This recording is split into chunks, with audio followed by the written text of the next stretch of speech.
Welcome to the Penny Charmed Life, a channel based on personal finance, budgeting, saving, and hopefully some mindful spending moving forwards. A little intro to me. I am a mid-30s female living in the north of England with my husband and our 2 elderly cats. We make a combined gross income of just shy of £80,000 a year. And the only debt that we have is our mortgage in a fairly low cost of living area at the moment. So we have no car payments, no student loans, no personal loans. So that does mean we do have a fair amount of disposable income each month that we can put towards our goals, our wants, our needs. However, over the past few years, we have experienced some lifestyle creep. So we'd like to rein that in a little bit to make sure that we can really fund the goals that we want for our lives. For example, financial independence, being able to move house, etc. I've always been interested in personal finance and budgeting. So I've had spreadsheets for many years, tracking our budgets, reconciling accounts, but I haven't always stuck to those budgets. So this year I'm trying something a little bit different. I'm using the software called YNAB, or You Need a Budget, which is a zero-based budgeting software system, kind of a digital envelope system. So you assign every dollar or every pound in this scenario a job until you'll see on this screen I'm ready to assign a figure up here till that goes down to 0, so that every penny, every pound has got a job within the budget. So the money on screen is all of the money that we have to our name at the moment. I have linked all of my bank accounts, so that will automatically import transactions, and I've linked our savings account as well.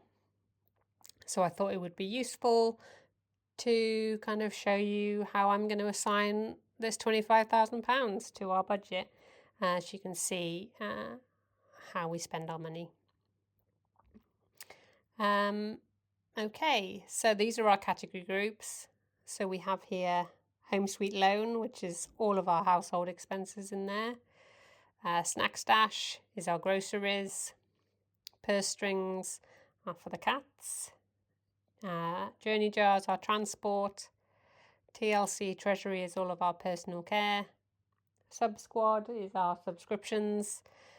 Present Tense for all of our gifts. YOLO for our fun category. Wanderlust Wallet for our holidays.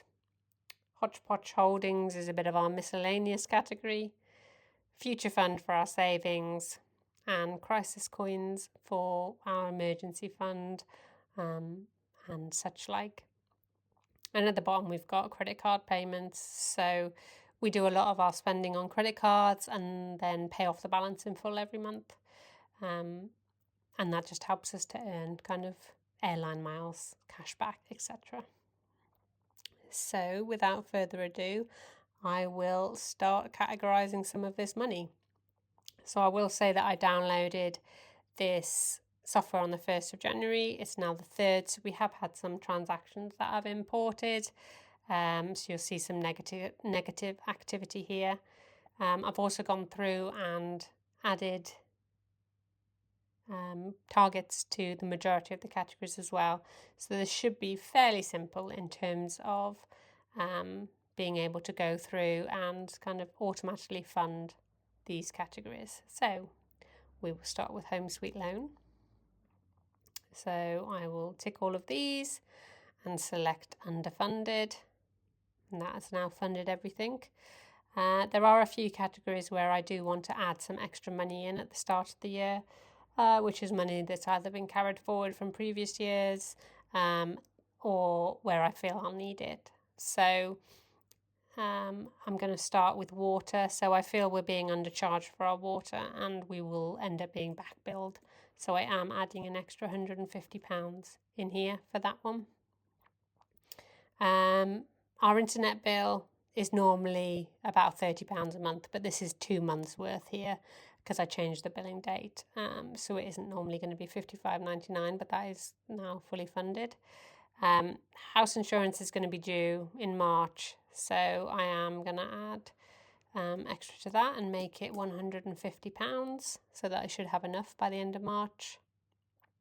What I'm doing with these categories is when I know a bill is going to be due kind of mid-year or before, I'm working out how much a monthly payment would be over 12 months and then kind of front loading that so that come February the payments will kind of even out, and that is how much I'll kind of be paying in perpetuity, if that makes sense, just so it gives us a better view of actually what our monthly expenses and sinking funds needs to be. So I think that's everything on that category. So I can hide that one. Next one is our groceries. So we've got here food and drink, diet products, coffee, and coffee in this scenario is beans rather than coffee shop coffee, and cleaning and household, which I am trying to split out. So we do have a Costco membership, so we do buy quite a lot of these products in bulk. So yeah, I'm trying to split it out and see if that makes a difference. If it doesn't work, I can always put it back. And also in terms of food and drink and meal replacements, these can be interchangeable. So some months we might have more meal replacements than food and drink, or vice versa, and we can move the monies between those two categories if we need to. Cats, as I mentioned, my cats are elderly, so they are quite expensive. I will fund all of that, and what I am going to do is add an additional £500 to the vet bill. So even though they do have expensive insurance here at £164, their excess on their policy is £250 each. One of my cats has kidney disease, so has monthly meds. So yeah, they're expensive. I'm going to be absolutely rich when they pass away, but I love them to death, so they're worth it to me. So those are funded. Let's close that one up. Transport. So quite a lot of these I'll be adding extra money to, so I'll do underfunded there. So the tax for the Golf, that's going to increase to £8.76. Our insurance is going to be £275, and our tyres are going to be £140. We have spent about £800 in the past couple of months getting the timing belt done on the car, and now we need to spend about the same getting the DPF sorted, which is a joy, but hopefully after that it should all be smooth sailing. So in that scenario I am going to add £800 up front, because it's possible that that money is going to be spent this month, because we are getting a lot of warnings on the car that we have to keep resetting, and the mile per gallon is not great. So yeah, that's what that £800 for, but generally it's going to just be in £100 every month, which hopefully will be sufficient. So the tax for this is going to be £10. The insurance is going to be £275 again, and the tyres I'm going to put up £105. Repair I'm going to keep the same. Tax for the old Polo bread van is £165 for now. It's going to be about £300 all in, I reckon.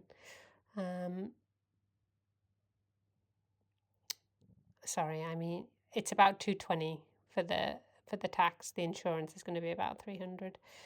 So I'm adding £250 to the insurance, and then the tyres again is going to be a £105.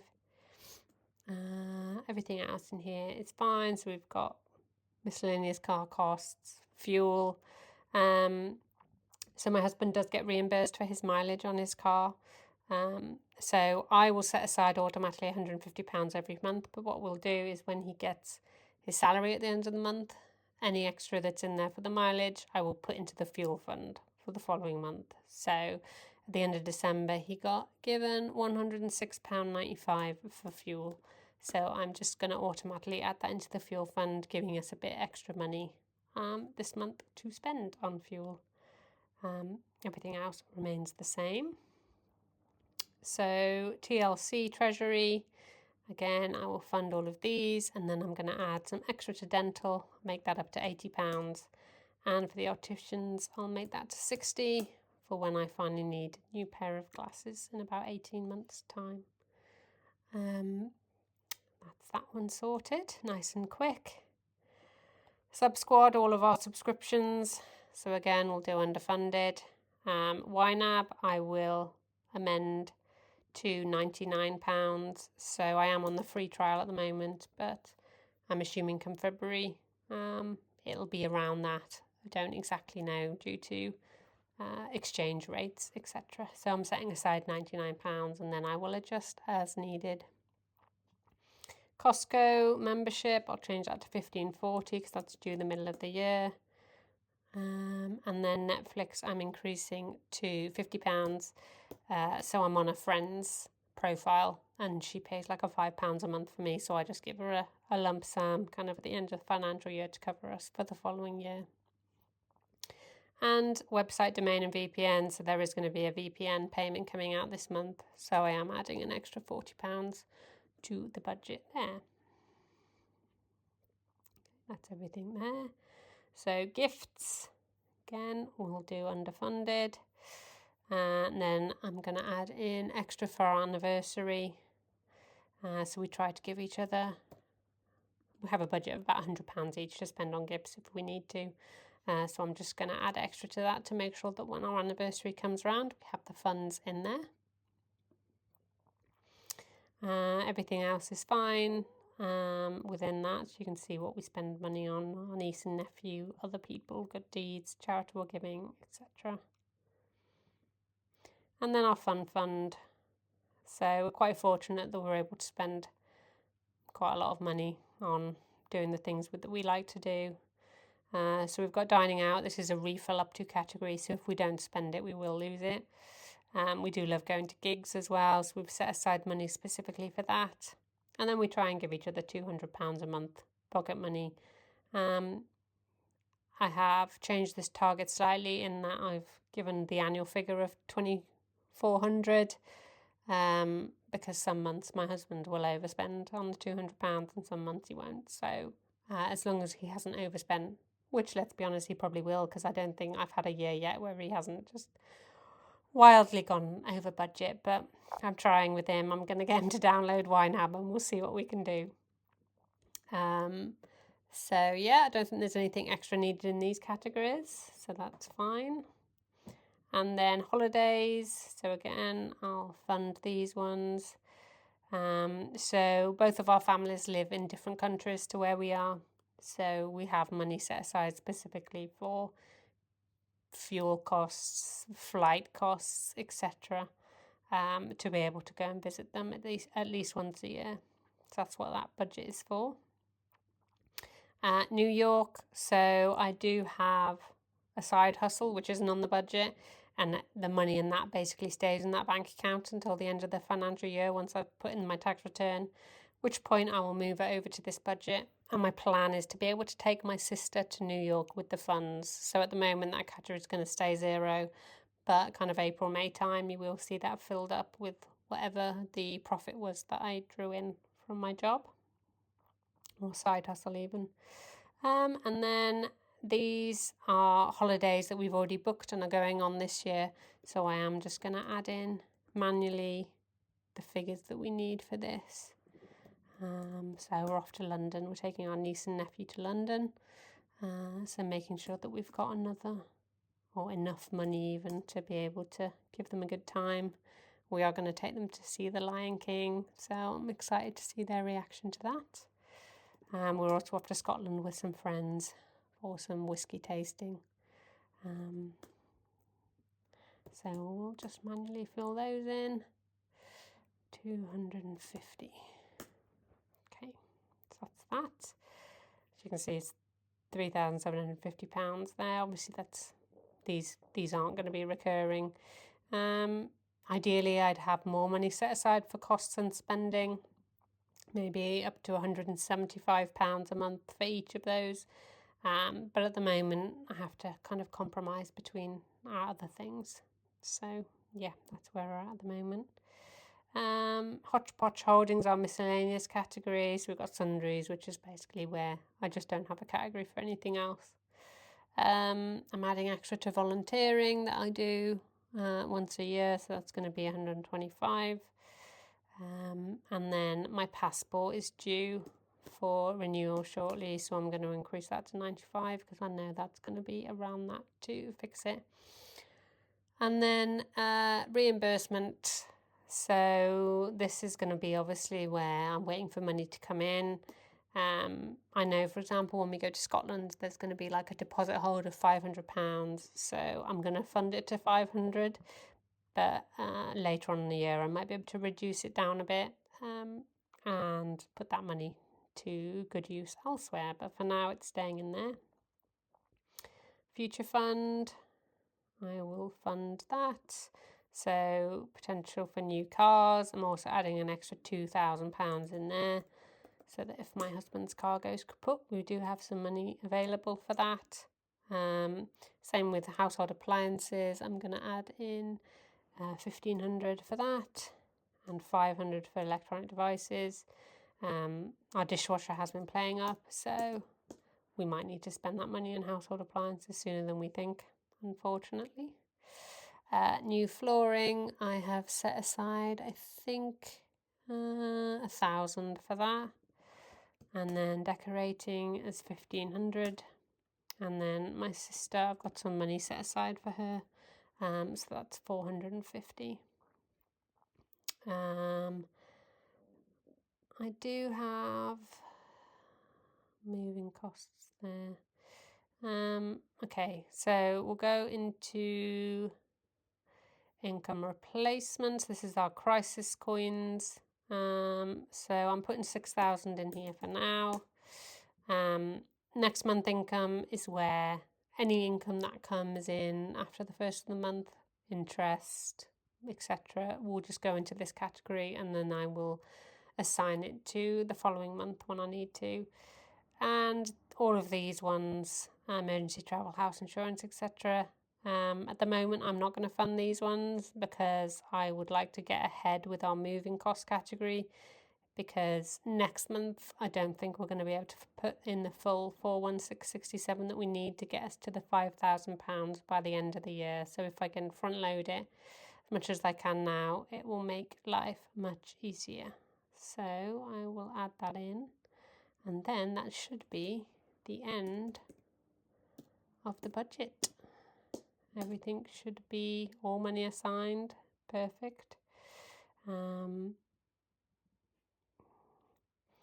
These are all blank, and that's absolutely fine. And credit cards, we've spent 188.60, and now that we've refilled those categories, that's all green as well. So yeah, that's my budget. I've assigned out £25,000. Next month it won't be nearly as fun to assign out all that money. But yeah, I'm happy. Nothing is underfunded. Obviously, we've got quite a few that are overfunded, but that's just for this month to get us back on track. And you will see if we go to February, for example, and we look at our tax and insurance, you see that we're down to £45 a month for insurance. I think it was 75 before. So yeah, I'm happy with that. So thank you for watching. If you do have any questions about how I'm budgeting or anything else, do give me a shout. But until next time, I will catch you later. Thanks. Bye.